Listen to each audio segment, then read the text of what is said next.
Mayong hapon sa mga kaigsuuna natong Bisaya sa Luzon, Visayas ug Mindanao, lakip ang mga overseas Filipino workers. Ako ang inyong igsuon, Higalang Bisaya Communication Secretary Martin Andanar. Kumusta mo diha?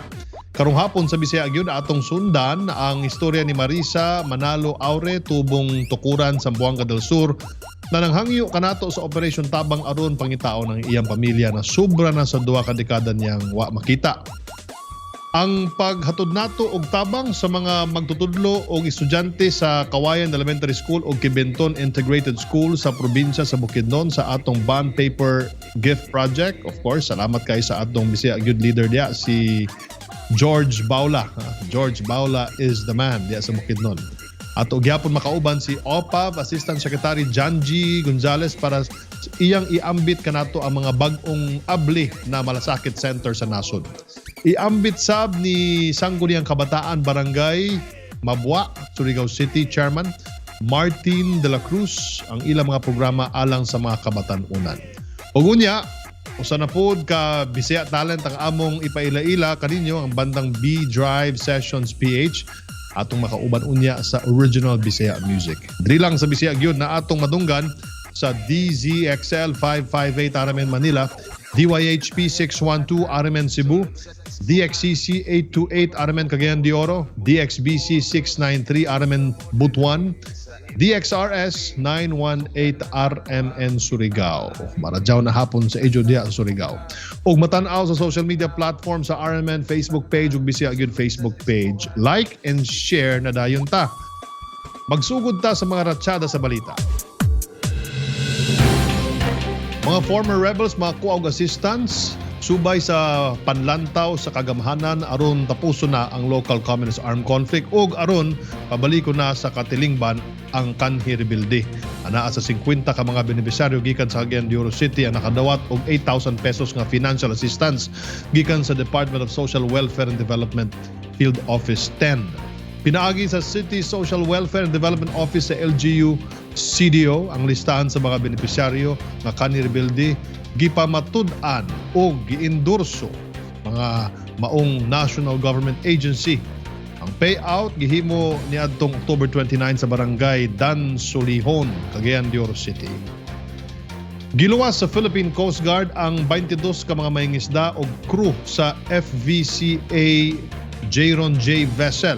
Human masunog ang ilang bangka og nalunod sa Bukas Grande Island sa Surigao del Norte Martes sa hapon Nobyembre 3. Tulo ka mga miyembro sa FVCA Jayron J ang gitahong nakaangkon og second degree burn. Human masunog ang ilang barko. Dayon pa ang investigasyon samtang wa pa matumbok ang hinungdan sa sunog o pagkumpleto sa inventaryo sa mga butang na nawala sa maong sunog. Niadtong niaging Sabado atong gipakita sa Bisaya gyud ang atong paghatag og tabang sa mga pamilyang namuyo sa bakanteng lote sa Taguig City. Sa atong pagbisita sa ilang lugar niduol kanato sa atong operasyon tabang si Marisa Manalo Aure tubong tukuran sa Buanga del Sur sa paglaom na iyang makita og balik ang iyang pamilya nga sobra na sa 2 ka dekada niyang wala hikita. Tungod-ana atong gibalikan sa Bisaya gyud team si Marisa. Disclaimer lang, atong pagbisita sa puy-anan ni Marisa may pailalom sa health and safety protocols. Atong tanawon ang sugilano ni Marisa, usa ka anak na nahilayo sa iyang pamilya.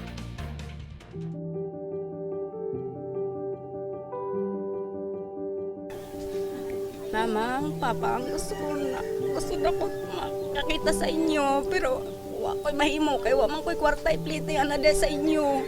Si Marisa Dumaog Manalo Aure, 38 anyos, tubong tukuran sa Buanga del Sur, kasamtangan nagpuyo sa Taguig City. Sa gimong pagbisita sa Bisaya Gyud Team sa ilang lugar ni aging simana, iduol kanamo sa Bisaya Gyud Team si Marisa aron personal na manghangyo na unta siya matabangan sa pagpangita sa iyang ginikanan sa tukuran sa Buanga del Sur na 21 na katuig niyang wala makiti. Tuig 1999, sa edad na 17, ibiyaan ni Marisa ay ang mga ginikanan na mag-uuma ug tulo ka mga igsuon sa ilang probinsya sa tukuran aron makatabang sa iyang pamilya Ug bisan dili uyon sa pamuot sa iyang amahan, miuban gyapon si Marisa sa iyang iyaan para mosulod isip katabang sa Metro Manila. Ang ko diri adtong 1999, kay mga tulong man ko.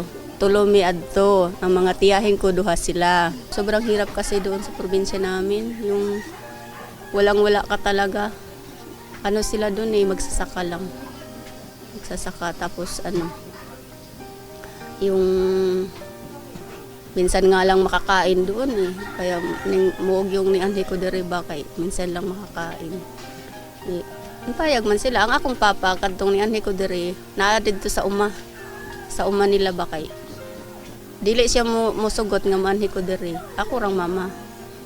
Mong wa gid mi nakita adto then anak ko diri sa Maynila na ako adto padala ko kwarta sa ila. Sa mga unang tuig, nakapadala pa si Marisa og kwarta ug nakaistorya pa niya ang iyang inahan. Apan pag-agi sa pila ka tuig, giagda siya sa iyang iyaan na muli na balik sa probinsya. Nagdesisyon na kining muuban sa iyang trato para magminyo. Sige magpadala kwarta sa ila pero nagtawag akong mama nagtawag sa kuha dito sa telepono sa akong amo. Dayon kuan nung sige magtawag padala ko sa ilang kwarta. Nadawat na ninyong kwarta, nadawat na dayon kadtong kuan kadtong huli na katong nag-asawa na ako, wa na ko kapadala sa ila kay wa naman ko'y kwarta. Siyempre nabuntis dayon ko. Mahirap na ang buhay kay akong bana wa may trabaho. Pero kadtong ning uli to akong mga kuan, mga tiyahin, kanang gipadalaan ako sila kuan ba address ba dire dayon kanang address dire nga. Mao ni akong address kanang sulati ko ninyo. Pero wala man. Wa sila ni sulat na ako. Karon si Marisa aduna nay tulo ka anak ug alang sa ilang pangadlaw-adlaw ang bana niini ga extra sa pagtrabaho isip construction worker ug si Marisa gabaligya og paminta ug ahos sa mga tinda-tindahan. Sa mga panahon sa kalisod, gakainomduman ni Marisa ang iyang mga ginikanan. Gahuna-huna kanila kung buhi pa ba ug anaa ba sa maayo ang ilang kahimtang. Gawas sa kawadon, gisulayan ni Marisa nga pangitaon ang iyang pamilya sa social media sa pag-asa na makita sa kinsaman sa iyang mga paryente. Gusto na ko nga makita na gyud sila. Kay dugay na gud lagi kay nako na sila gipangita man pero di lang ko makakuan ba sa mga cellphone kay di na ako sila makitaan. Kaya kahit usa lang unta sa ila, makita na ko ba sila. Isip usa-usab kay inahan, malipayon man siyang makita ang iyang kaugalingong pamilya. Dili gyapon niya malikayan ang pagbati sa kakulangan sa iyang pagkatao ug ang kahadlok sa unsa na ang kahimtang sa iyang mga ginikanan. Gusto na ko nga makita na gyud sila. Kay dugay na gud lagi kay nako na sila gipangita man pero di lang ko makakuan ba sa mga cellphone kay di na ako sila makitaan. Kaya kahit usa lang unta sa ila, makita na ko ba sila. Lisod lagi imam kung kanang naara ka diri nga. Ada kay gidala sa imong dughan ba. Na magbuot-buot ra kasi mong kaugalingon. Urag dili ka kuan ba mokilos ba ka nga huot kay mong dughan naamdi kay magulang didto nga nang wa man ka nangayo sa iyang tabang ginana ma'am. Kaya mo ingon ko nga kanang ay nagmauli na ko sa probinsya namo mangayog gyud pasaylo sa akong inahan kay gikuan jud ko kasalanan gyud ako akong gibuhat kay nag-alig-alig ra ko sa akong kaugalingon. Kaya yung ginangay ko ng uban nga, di na ka makauli sa inyo kayo imong banaw, may trabaho.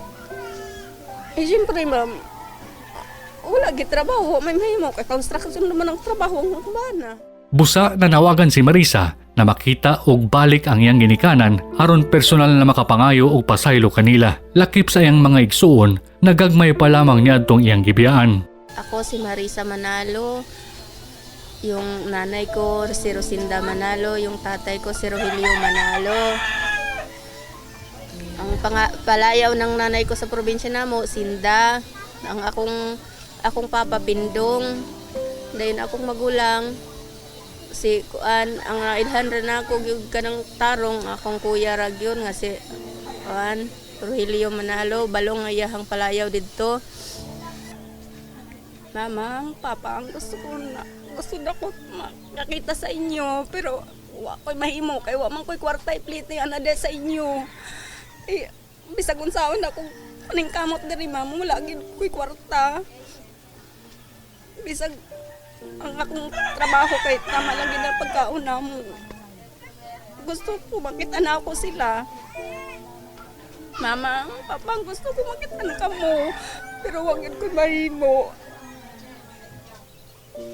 Kaya nun ganin ko nga, bisag makita na ko sila. Nangayo ko pa sa ila dahil siyempre nagminyo na ko ba, nagbuot-buot lang ko sa akong buhay. Nagbuot-buot lang ko magminyo nga wak ko nag-istorya sa ila nga magminyo na ko, inana. Ingon lagi ko ma'am nga, makita na ko sila. Kung pasaylo sa ila, maura gina ako maistorya ma'am kay dili ba nga murag hugot kay akong dibdib nga di ko din wala ko sila magiti. Usahay nga gani ma'am gabi nga maghilak ko nga gusto na ko makitaan sila. Pero wak ko dyan mahimo kay usahan maglisod kaayo hindi gud makauli.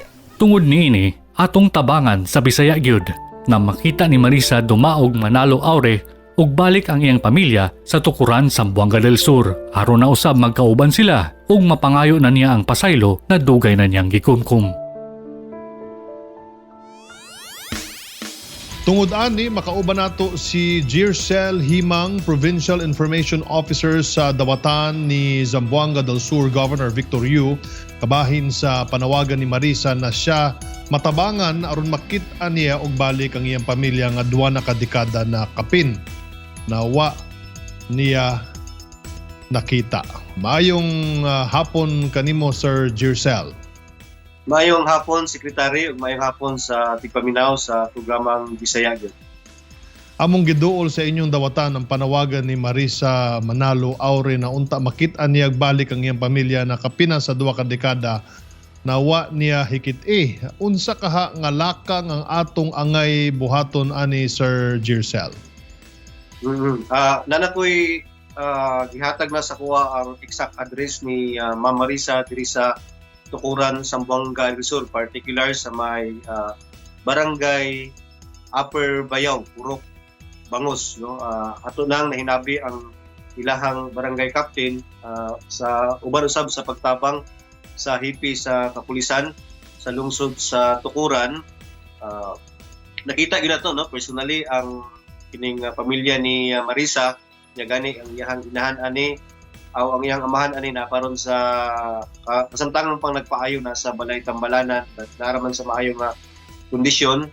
Then ang provincial government sa Zamboanga del Sur gipangunuhan sa tuang provincial governor nag-istorya na pud may dayon andam siya nga mutabang kung gusto mo ulit si Marisa mo provide og any assistance ang provincial government pinaagi ni Governor Victorio Secretary. Unsa may reaction sa iyang mga ginikanan sa iyang pamilya pag duol ninyo kanila na gipangita siya nila ni Marisa na kamo mo'y nahimog tulay na magkita sila utro? Mangiyak-iyak ang reaksyon sir, o kita gina to ang kanang reaksyon silang mata nga kanang sabik bitaw gyud kayo nga sulod sa hapit na 20 ka tuig nawala ang ilahang anak. Ngita na doon trabaho dito sa Manila. Dayon bumikan kay wala na po'y kontak. So ning duol diha sa inyo ha. So salamat sila dako nining programa nimo Secretary ug sa ato ang PTV4 labi na ni Governor sa paspas nga paghatag ng assistance na nakita na yun, na-connect na to ang kining ang pamilya nga nawala labi na kini si Marisa sa Secretary. Doon nagigay na palipay nga pamilya karong moabotay nga Pasko. Daghang salamat kanimo Jircel sa paspas na aksyon sa inyong dawatan ni Governor Yu na kabi matabangan sa pagpangita sa iyang pamilya sa Tukuran. Unsa man ang imong mensahe karon kang Marisa ug sa iyang pamilya? Kanimo Marisa, salamat no nga wala po ka nagpanuko og duol sa buhatan ni Secretary din ang staff po sa PTV4 ning contact po nato. Ato lang mensahe nimo nga sa kami no sa provincial government willing mi mutapang nimo dayon siguro sa ato ang desisyon sa kinabuhi kinahanglan gyud nato balansihon nga suporta mo lakaw, kinahanglan gyud ta mo pagisayod kung asa man sa ato ang pamilya kay pinaka kung asa man ta mo lakaw kinahanglan ipahibalogon gyud nato atong pamilya dayon. Kay pinaka importante no nga kanang bahalag layo ta at least kabalo ang atong pamilya sa ato ang whereabouts sa ato ang kahimtang. So imuhang ginikanan diri sa Zamboanga del Sur, sabik na kayo ka nga makita niya. Dayon dako ka siyang pasalamat sa kining programa sa ato ang PTB4 ug sa provincial government. Salamat Marisa, amping diha din see you sa Zamboanga del Sur kang umaabot na karon. Salamat Otro Jercel, daghang salamat pod kay Governor Victorio sa Zamboanga del Sur. Kanimo pod Otro Jercel og sa imong mga kauban diha, lakip kang Kapitan Augusto Rosendo sa Tukuran Municipal Police Station o Barangay Upper Bayao sa pagtabang kanamo sa pagpangita sa iyang pamilya. O kay Marisa, kabalumina excited na makita nimo ang imong pamilya sa imong pagbalik, ang imong mga ginikanan o mga igsuon. I'm sure you're very excited. Hapit na jud nimo sila makauban. Importante kayo kay duol na rabang Pasko. Salamat kay Secretary. Sandigan ng isang malayang bansa ang kalayaan sa pamamahayag. Kaakibat nito ang mga mamamahayag na nabubuhay ng may dignidad sa isang lipunan na pinapahalagahan ang kanilang mahalagang papel na ginagampanan. Ako po si Congresswoman Nina Tadura ng ACT-CIS Party List, ang may akda ng Media Workers Welfare Bill upang maisaayos at mapabuti ang estado ng ating mga kasamahan sa media.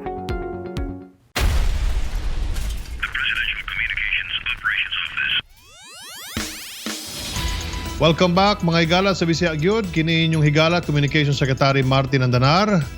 Gibisita sa Bisaya Gyud team ang mga magtutudlo sa Kawayan Elementary School o Kibinton Integrated School sa probinsya sa Bukidnon sa atong bond paper gift project. Ato kining tan-awon.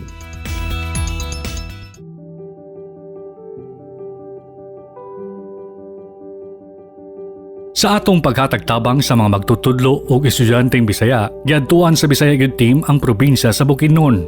Una natong giadtuan ang Kibinton Integrated Elementary School, din malipayon kitang giabi-abi ni Principal Cesario Fermoso ug Teacher Rowena. Matod ni Teacher Rowena, tungod sa ilang kakulangon sa bond paper, wala nila nahatagan ang tanang estudyante sa answer sheet. Tungod niini, naglisod silang nag-check sa mga notebook sa mga estudyante.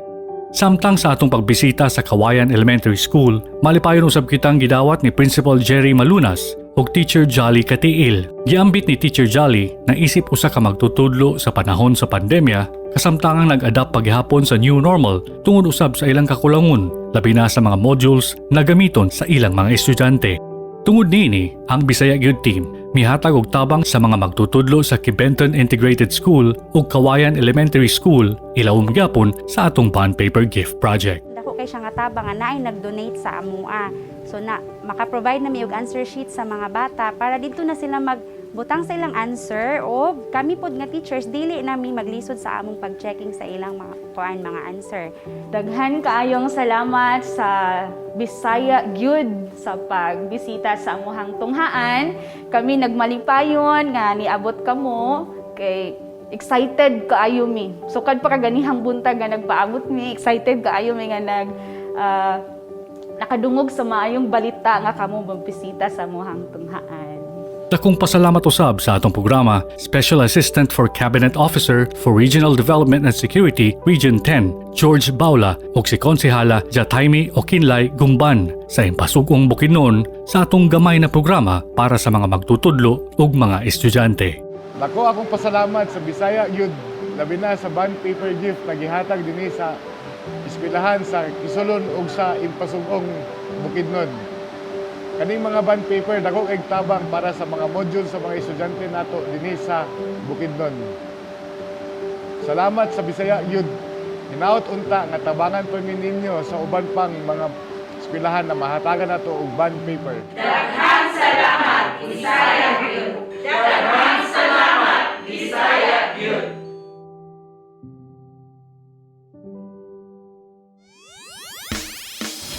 Daghang salamat sa mga maestra sa Kawayan Elementary School ug Kibinton Integrated School sa Bukidnon.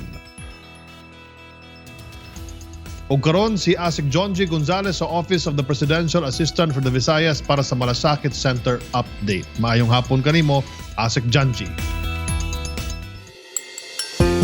Yes, Secretary Andanar, maayong hapon.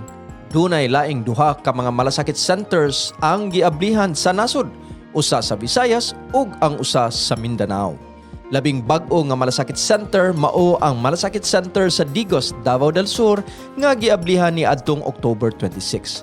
Ang Digos Provincial Hospital mao kini ang 89th nga malasakit center sa nasod. Didto ang atong Senador Christopher Kuya Bongo nga giubaran sa atong Presidential Assistant for the Visayas, Secretary Michael Lloyd Tino. Niadtong October 23, giablihan usab ang Malasakit Center sa lungsod sa Ubay, Bohol. Ang Malasakit Center sa Don Emilio del Valle Memorial Hospital sa Ubay mao ang ika-88 Malasakit Center sa nasod. Dinhi sa Sugbo, laing Bisaya na usab ang natabangan sa Malasakit Center sa Cebu City, si Joseph Donan. Natabangan sa Malasakit Center sa iyang sakit sa kidney. Apan, dili sayon ang iyang pagpa-opera sa kidney kay gawas nga high blood, taas usab iyang blood sugar. Dako kaayo ang natabang sa Malasakit Center sa Vicente Soto Memorial Medical Center sa iyang regular nga dialysis. Secretary Andanar, mao kadto ang mga update sa way undang nga pagtabang sa mga malasakit center sa mga Pilipino. Gikan sa Kabisayan, kini si ASEC John G. Gonzales, maayong hapon. Daghang salamat sa imong Malasakit Center update, Office of the Presidential Assistant for the Visayas, ASEC John G. Gonzales. Ang sangguniang kabataan sa Barangay Mabua, Surigao City gipunduhan ang ilang pag-apod-apod og relief goods og face mask sa ilang barangay. Og karon ato pang masayran ang uban pa nilang mga gihimong programa karong adunay pandemya. Atong makauban si sangguniang kabataan Barangay Mabua, Surigao City Chairman Martin de la Cruz. Mayong hapon kanimo, Martin. Mayong hapon, Secretary Martin Andanar. So, I'm very much blessed po for allowing me to be part of this sa Bisaya Gyud. Also, mauto siya Secretary Martin Andanar. So, part of the relief goods, even though sa kagamay ra lamang sa fund ng SK or Sangguniang Kabataan na fund sa Barangay Mabua, still we were able to help allocate para maghatag ng relief goods sa mga batanon, sa mga kabatanunan sa Mabua. Kay lang pa ang Barangay Mabua na Barangay Council in partnership with the help of the SK, kami nagkahiusa or nagtinabangay to suffice the needs ng mga katawhan sa Barangay Mabua. Nakighiusa sab mo sa pag-maintenar sa inyong barangay karong istrikto nga gipatuman ng community quarantine. Kumusta man ang pagdawat ani sa mga kabatanunan ug unsa sad ang inyong mga nahimong programa aron dili sila laayan sa ilang mga balay? Yes, so far po during the first week of the implementation of the curfew, it is really much difficult po because the youth of Barangay Mabua kay naglisod sila pag-adjust kay gabi lagi an ka stricto, but as much as possible we are strict because we want to make our area na safe para sa mga tao. Pero after the following weeks, murag naka-adjust na ang mga youth dito and also we need to strengthen the curfew para kay lagi ang mga batanon na age 21 below are one of the part of the vulnerable sectors. And aside of that, aton time ng August wherein we culminate our Linggo ng Kabataan, we were able to conduct activities para dili sila ma-board such as TikTok competition, spoken poetry, singing contest, and also we have also our activities po na makapalingaw sad sa ila. And aside from which, sa pagkuan sad namo sa kumanlagi sa eskwela, we have that Eskwela Tabangan program. An Eskwela Tabangan program, it is a way of searching for donors to give help sa elementary school ng Mabua, also sa Ipil National High School. Kay Ipil National High School kay ibang dira is ibang student dira kay mga youth or constituent ng Barangay Mabua. Nag-try na mo dunan best ng Barangay Council ng Barangay Mabua para matabangan ang mga eskwelahan. And also we have our SK or sangguni ng katalinuhan, wherein it is a tutorial service po online kung sino ang nanginahanglan ng tabang sa ilang mga modules or sa ilang online class or modular class. We are willing to help po sa tagbuo pa nako na team as a graduate of education course. So I guess it is really important po talaga na mutabang sa mga kabatanunan, kailangan palagi sila ang pag-asa ng bayan. So in this time of pandemic, we need to help hand in hand and we need to contribute even in a simple way. Kay nagkuan pa sa dako, naglaw pa kon sa mga butang pa, nag-canvas or nag-search pa ko kung sino ang mga personalities na pwede na ako matap sa tutorial namo or sa sangguni ng katalinuhan. Marajaw daw na project, Martin. Mangutan na ako kung kumusta ang linya ng communication, kumusta ang signal ng internet doon sa Ijo sa Mabua. Nakatawa gani ako hinuan Secretary Martin Andanar kay a while ago when we try to have when I try to join in this Skype po, naglisod ako kay ang signal gadget is very not that stable. Ato pagay nag-start na ng call, pag taud-taud is nawaya na pod, later on nawala na pod ang signal which ang signal diri alagi is not stable gadget karadyaw. Then aton sa dito kung kuan sad bisan haisad sa kuan lagi the signal here, even whatever na telecommunication, hinay jud siya as in super amazon sad. Isa sa problem sad sa mga youth or sa mga students ko man is the signal lagi sa internet, kay labi na ko man sa iban online class na sila and others are also doing the modular. So even sa modular, they still need the internet sad access kay mag-research sila para sa ila kuan, kailang pa sila ra kay may teacher ko man sa ila self or ila mga parents. O may imo mensahe sa isig kabatan-una nato diron sa Surigao City, labi na sa Mabua?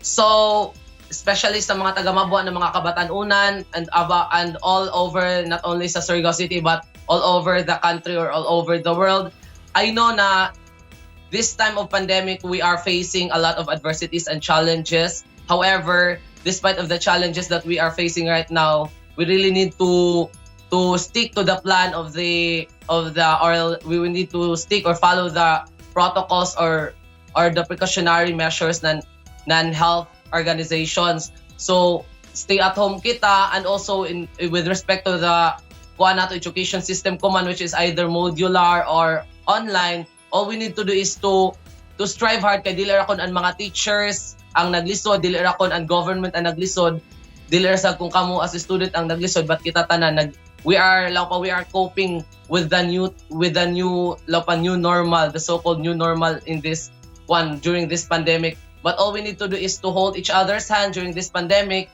Let's help each other to overcome this adversity para puhon mawaya na si COVID and everything will be will adjust na kita and ma-okay na kita tanan. So ma-plaster na kita tanan and will be okay. Hopefully you are safe there where you are right now, and God bless you all.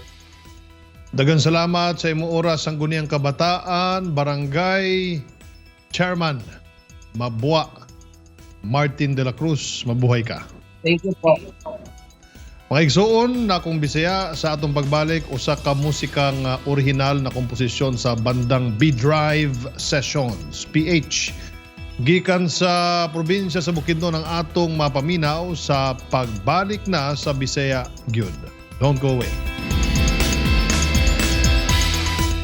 Ako po si Congressman Eric Pineda ng One Pacman Party List, kasalukuyang chairman ng Committee on Labor and Employment dito po sa Kamara, na naninindigan na ang kalayaan sa pamamahayag ay sandigan ng demokrasya. Kaya bilang pagkilala sa natatanging kontribusyon ng mga mamamahayag sa Pilipinas, isinusulong po natin ang Media Workers Welfare Bill upang mabigyan ng nararapat na sahod at mga kaukulang benepisyo ang mga manggagawa ng media.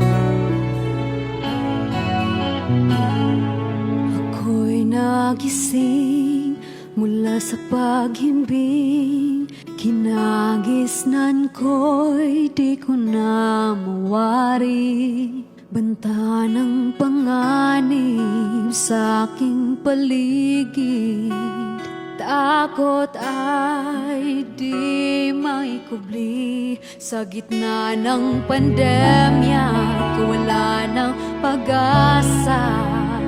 Di alam kung saan pupunta.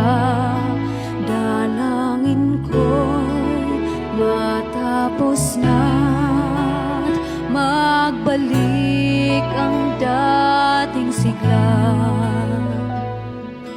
Ayaw na ba o sa damdamin magpapadala? Ilalaban pa ba? Isip ay napapagod na. Balang araw, ito ay lilipas din. Ang himig ko'y awitin, at sa gabi, sa aking pag-ibig, ang tala ay magniningning. Muli mang subukin, tadhana man ay mag-iba. Itatag ang damdamin at ito ay lilipas din.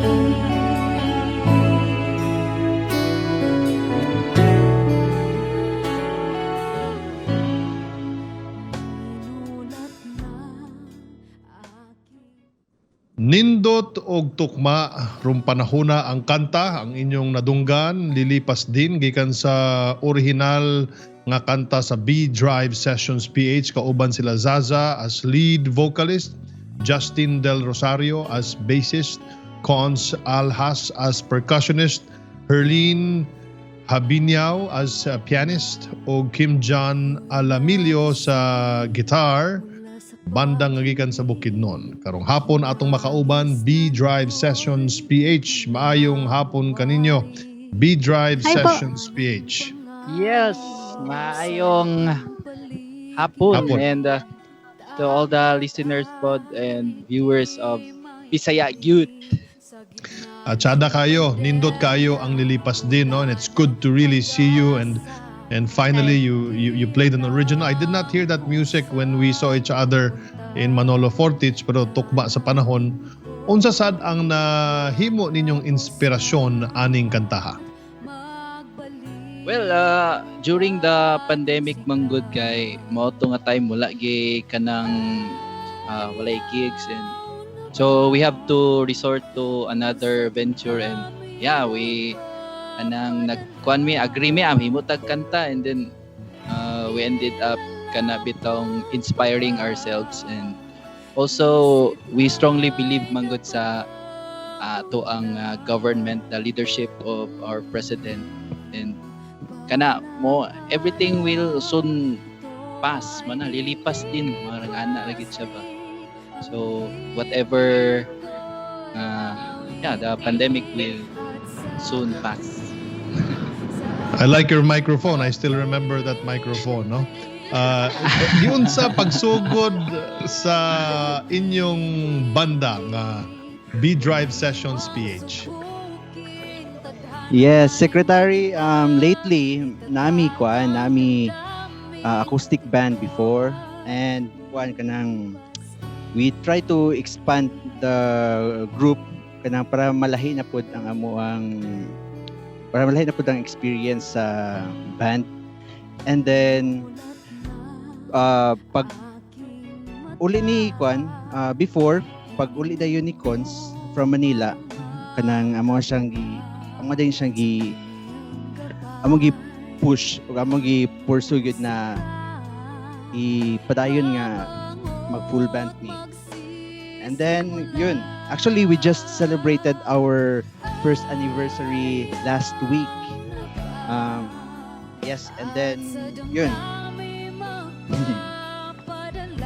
Thank you, Kim.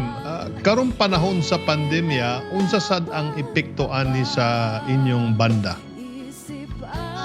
Actually po, Secretary, before pandemic, nanay naka-line up ng mga schedule namo. But suddenly, kanang niabot ng pandemic, wa mi naka-prepare, na-cancel ang among mga events nga nabook sa mo. So, mo to siya, struggle kay ni financially.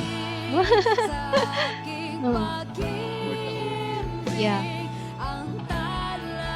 Okay, ang importante siguro buhi tantanan, nawa tay sakit. Okay. Dagan kay apektado gyud, dagan mga banda, dagan mga dili lang banda, dagan kay mga tawo nga nawad ag racket karon mga panahon na tungod lagi aning pandemic, pero we will heal as one ingon nila, no? Pareho sa gingon ninyo sa inyong original na komposisyon, balang araw ito ay lilipas din. Looking forward sa atong mga taga-sunod, unsa sad ang among atngan gikan sa inyong banda? Yes, since nasugdan na namo himo og originals. Actually, dugay nagi himo na originals, pero wala kayo ma-pursue ba kay ma-divert into another one. But this we can expect sooner mag-release na sa taog another original, and yeah, continue na hinahinay nagbalik ang ato ang mga events, and then we'll see you in kaning mga events na ma-invite me. Also, Sec Andanar basig naka-events. Na mo abutay sa first week of December na magkita ta pohon. Pero I like the way that you do your yung inyong mga kuan ba. So tawagan na second voice, 'di ba? You do your melodies, si Cons, and I've heard him also do second voice. Apil pod si Kim, and of course si Zaza ang inyong lead vocalist. So tanan ba sa inyo gakanta? So when you are together, do you have a better second, third, or fourth voice, or kamon tulo lang gud ang kanta? For now, kami ran tulo, but we can challenge these two people beside me. Actually, makasing gyapon ni sila Sec, pero napa sila sa ilahang kuan, ulaw-ulaw state. Sa banyo pa, sa CR ang kanta. Pero playing is good, pero the singing is ulaw-ulaw. Okay, you will overcome one day. Imbitahan ninyo inyong mga listeners o viewers sa inyong Facebook page o gubat pang social media accounts. Mga viewers and listeners sa Bisaya Gyud, you may like our Facebook page and YouTube channel, Instagram, just search B-Drive Sessions PH. Thank you so much. Hopefully, I see you on the second week of December. Yes, now we can have another. We will be we will bring everybody in the band. Oh, good. Oh, that's better then. Para full band, no? Hinauton ta na dili na muulan during that time, so we can have the band. We will learn your songs. Sige, I'll give you a list. Or some. Sige. Or pwede po ka ng mga Taylor Swift na kanta para sa anak na ko. Sige. Sige. Daghang salamat. B-Drive Sessions. Thank you, Secretary. Thank you kayo sa pag-ambit ninyo sa inyong original na komposisyon. Mabuhay mo. Mga higala, diri natapos ang inyong programang kanunay nga anda mutabang sa atong mga kaigsuonang Bisaya. Salamat kang Marisa nga misalig sa atong programa para pangitaon niyang pamilya ug sa opisina ni Zamboanga del Sur Governor Yu na atong kapartner sa atong pagpangita. Daghang salamat pod sa atong nakauban si Asik Janji Gonzales ng OPAV, SK Chairman Martin de la Cruz ng Mabua, Surigao City. B-Drive Sessions PH, Pride of Bukidnon, ang atong Bisaya talent diya sa Malaybalay. Magkita na sad ta usab sunod Sabado diri lang sa Bisaya gyud na inyong madunggan sa DZXL 558 Armen Manila, DYHP 612 Armen Cebu, DXCC 828 Armen Cagayan de Oro, DXBC 693 Armen Butuan, DXRS 918 Armen Surigao. Ug matan-aw sa social media platform sa Armen Facebook page ug Bisaya Gyud Facebook page. Like and share dayon. Ako inyong igsuon og Higalang Bisaya Communication Secretary Martin Andanar, amping permi mag-ampo ug magkita-kita ta. Usab mga bay, diri lang sa Bisaya Gyud.